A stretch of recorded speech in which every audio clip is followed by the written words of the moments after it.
Bank खातेधारकांसाठी नवीन नियम लागू। आता एक चूक केल्यास पैसे जप्त होणार। बँक खात्यात आता यापेक्षा जास्त पैसे ठेवता येणार नाही।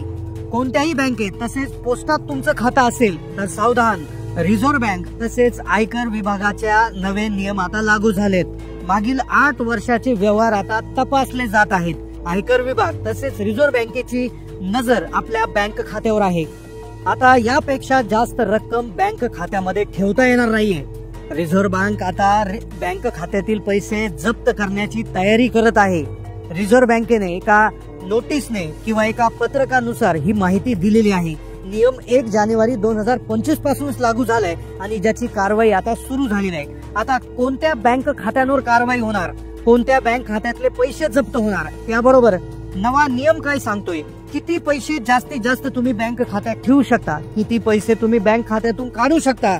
2 बँकेत खाते असेल, एकापेक्षा जास्त बँक खातेदार असणाऱ्यांना देखील एक मोठा प्रॉब्लेम होणार आहे। तुम्ही जर एकापेक्षा जास्त बँक खाते उघडले असतील तरी देखील हे नियम जाणून घ्यावे लागतील, कारण की आता कडक कारवाई होणार आहे। या कारवाई अंतर्गत एक चुकीत जर तुम्ही सापडलात तर तुमच्या बँक खात्यातले पैसे वळवले जातील, तुमच्या बँक खात्यातले पैसे जमा करून घेतले जातील।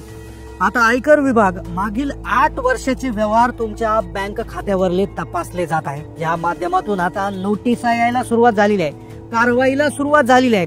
राज्यातील देशातील असंख्य लोकांच्या खात्यातले पैसे जप्त देखील केले जात आहे। आता जर तुमचे पैसे जप्त होऊ द्यायचे नसतील तर हा व्हिडिओ फक्त 2 मिनिटं लक्षपूर्वक पाहायचा आहे, कारण की हे जे नियम आहेत हे सर्वसामान्य माणसाच्या फायद्यासाठीच आहेत।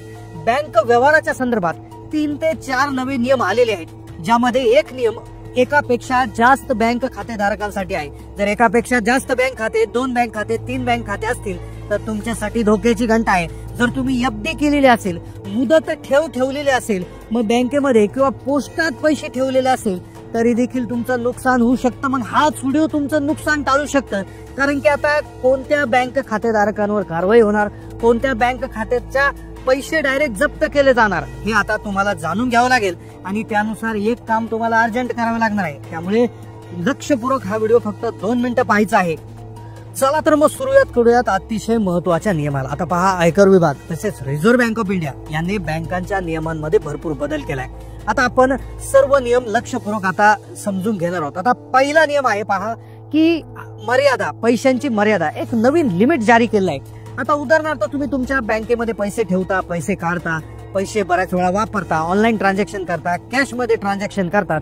मग आता एक नियम आलाय। आता तो नियम असा आहे की ज्या अंतर्गत तुम्ही एका वर्षामध्ये बँक खात्यामध्ये किती पैसे ठेवायला पाहिजे, किती पैसे काढायला पाहिजे याच्या विषयीचा तो महत्वाचा नियम आहे। तो एकदा समजून घेऊयात। आणि एक पुढचा नियम अतिशय धक्कादायक आहे की एक चूक जर तुम्ही करताना सापडले तर तुमचे पैसे जप्त होणार। पहिल्या नियमात जर सापडले तर नुसतं दंड होणार आहे, पण दुसऱ्या नियमात जर सापडले तर डायरेक्ट पैसे जप्त होणार, कुठलीही नोटीस येणार नाही, काहीच नाही। आता पहिला नियम आहे, पहिला नियम यांच्यासाठी आहे की ज्यांचं एकाच बँकेत खातं आहे किंवा जास्त खाते काढलेले नाही, पण बँक व्यवहाराची मर्यादा त्यांच्यासाठी लावण्यात आली आहे। आता पहा, बँक व्यवहाराची मर्यादा कशा पद्धतीने असते, एका वर्षात किती जास्तीत जास्त पैसे तुम्ही ठेवू शकता।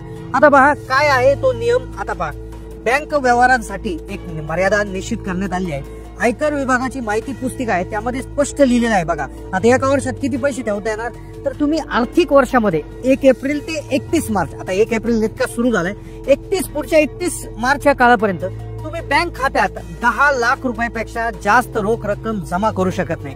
10 लाख रुपयाची निश्चित मर्यादा आता ठरवण्यात आली आहे, नाहीतर तुम्हाला आयकर विभागाकडून नोटीस येऊ शकते। मग आता तुम्ही म्हणाल 10 लाखापेक्षा जास्त व्यवहार आम्ही करायचे नाहीये, तर घाबरून जाऊ नका। तुमच्याकडे जर पैसे कुठून आले, तुमच्या पैशाचा स्रोत कुठून आलाय, पैसे नेमकं कुठून आले हे जर तुम्ही सिद्ध करत असाल तर तुम्ही करोडो रुपयाचा व्यवहार करू शकता, पण तुमच्याकडे त्याचे दस्तावेज असणं गरजेचं आहे की तुम्ही पैसे नेमकं कुठून आले, कशासाठी आले हे। आता हा झाला पहिला नियम। आता दुसरा नियम 2 खातेधारकांसाठी आहे, ज्यांचं 2 बँकेत खातं आहे, 3 बँकेत खातं आहे, 4 बँकेत खातं आहे, म्हणजे एकापेक्षा जास्त खातेधारकांसाठी दुसरा नियम आहे। आणि तिसरा नियम खूप धक्कादायक आहे। तिसरा नियम सगळ्यांसाठी आहे, म्हणजे कोणत्याही बँकेत खातं असू द्या, 1 असो 2 असो, पण जर एक चूक केली तर डायरेक्ट पैसे जप्त करण्याचे आदेश 1 जानेवारी 2025 पासून आलेले आहे। पहा, जर हा नियम पाळला नाही तर डायरेक्ट पैसे जप्त होतील। पण दुसरा नियम ऐकून घेऊयात 2 बँक खातेधारकांसाठी। आता बघा, एकापेक्षा जास्त जर खातेधारक तुम्ही जर असाल तर त्यांच्यासाठी एक नवा नियम आणलाय। तो कशासाठी आहे, तो मोबाईल नंबर लिंकिंगच्या बाबतीत आहे। आता बरेचसे लोक आहेत पोस्टात खातं उघडतात, स्टेट बँकेत उघडतात, HDFC मध्ये उघडतात, वेगवेगळे खाते, भरपूर खाते असतात. तर बऱ्याच वेळा असं होतं की एक खातं असेल, 2 खाते असेल, तर प्रत्येक खात्यासाठी ते एकच नंबर वापरतात, एकच मोबाईल नंबर जॉईंट केलेला असतो. आता जसं तुम्हाला माहिती आहे, तुम्ही स्टेट बँकेत खातं उघडलं, तुम्ही एक मोबाईल नंबर दिला, नंतर दुसऱ्या बँकेत खातं उघडलं, तो नंबर दिला, तर मग अशा वेळेस काय होतं की तुमचा एकच मोबाईल नंबर जो आहे तो सर्व बँक खात्याला जॉईंट असतो. आता असं तुम्ही केलं असेल तर कमेंट करा, कारण की तुम्हाला एक काम कदाचित करावं लागू शकतं. कारण काय झालंय की मोठे स्कॅम होत आहे, मोठे प्रॉब्लेम आता होत आहे. कदाचित तुम्हाला वेगळी KYC देखील करावी लागू शकते. कारण की काय होतंय की एकाच नंबरवरून भरपूर खाते जर तुम्ही चालवत असाल तर त्यामध्ये गैरव्यवहार करणं जे आहे ठगांना सोपं होतं. गैरव्यवहार जे आहेत त्याच्यामधनं होण्याची शक्यता वाढून जात असते. व त्यामुळे रिझर्व्ह बँक काय करणार आहे, एक नवीन KYC तुमच्यासाठी आणणार आहे. नवीन KYC तुम्हाला करावी लागणार आहे की ज्या माध्यमातून तुम्हाला जे आहे प्रत्येक बँकेसाठी वेगवेगळा नंबर देखील पुढे चालून भविष्यात मागवला जाऊ शकतो. व त्यामुळे नक्कीच जर तुम्ही एकाच 2-3 खाते असतील, 4 खाते असतील आणि त्याला एकच मोबाईल नंबर जर तुम्ही जोडला असेल तर कदाचित तुमच्यावर मोठा धोका होऊ शकतो, तुमच्यावर फसवणुकीचा मोठा त्रास होऊ शकतो. कारण काय होतं, एकाच मोबाईल नंबरवरून सगळं ऍक्सेस करता येतं. म्हणजे एक नंबर लीक झाला, एक खातं लीक झालं तर तुमचा सगळ्याचा सगळा मोठा प्रॉब्लेम होऊ शकतो. त्यामुळे तुम्हीच एक सावधानगिरीची भूमिका म्हणून तुम्ही जेवढे खाते आहेत, म्हणजे 2 खाते असतील तर शक्यतो 2 मोबाईल नंबर वापरा, 3 असतील तर 3 मध्ये 2 वापरा, 4 असतील तर 4 मध्ये 2 वापरा. म्हणजे विभागून करणं गरजेचं आहे. कारण की आता या नियमामध्ये तुम्हाला जे आहे तर एक प्रॉब्लेम होऊ शकतो. सरकारने आता काही म्हणजे तसं काही नियम लावलेला नाही, पण तुम्ही तुमची खबरदारी म्हणून तुम्ही एका नंबरला जास्तीत जास्त खाते जे आहे ते लावू नका. आता पुढचा जो नियम आहे तो खूप धक्कादायक आहे. पुढचा नियम अतिशय धक्कादायक आहे आणि शेवटचा नियम जो आहे तो खूप दिलासा देणार आहे. शेवटचा नियम, ज्यांनी FD केली आहे, ज्यांनी मुदत ठेव आहे किंवा ज्यांनी बँकमध्ये पैसे ठेवले आहेत, काहीतरी FD केले आहेत, त्यांचा लाखोंचा फायदा करणारा तिसरा नियम आहे.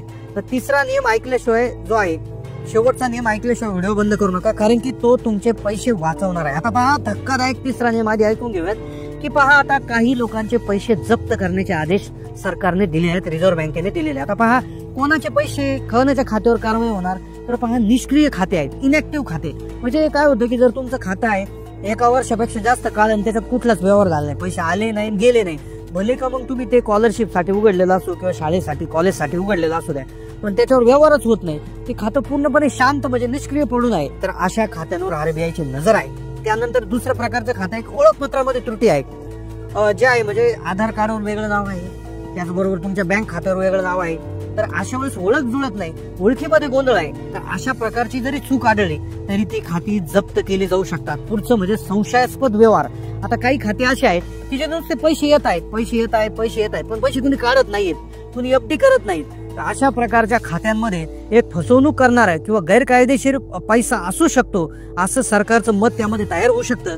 आणि मग फसवणूक करणारा तुमचे खातं वापरत आहे का, तर अशी खाती फ्रीज केली जाऊ शकतात.